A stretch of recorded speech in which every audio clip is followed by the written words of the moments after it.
3 things to check para malaman kung legit ba yung isang travel and tours company, lalo na kung ino-offer ito for franchise.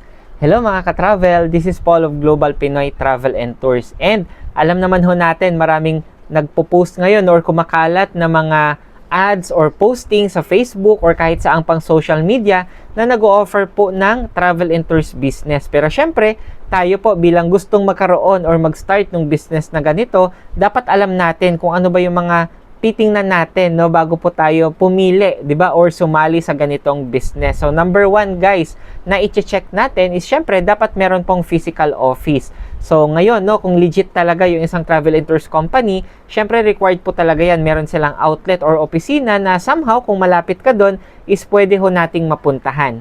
Pangalawa, dapat po is kompleto ng legality. So aside na registered po ito, no, sa lahat, like merong mayor's permit, business permit, merong BIR, okay? So syempre required din po na registered po ito sa SEC or Securities and Exchange Commission, lalo na no kung ino-offer talaga ito for franchise.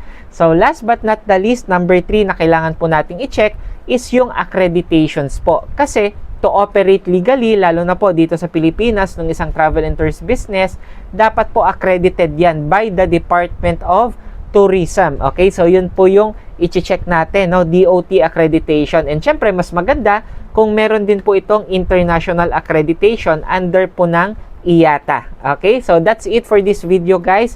And if ever naghahanap ka nung sarili mo, no, or gusto mong umpisahan na online travel and tours business, you can check out Global Pinoy Travel and Tours. Meron po tayong free webinar daily, kaya kung gusto mo pong umattend, message mo lang ako para mabigyan kita ng invitation link. With that, God bless po sa ating lahat.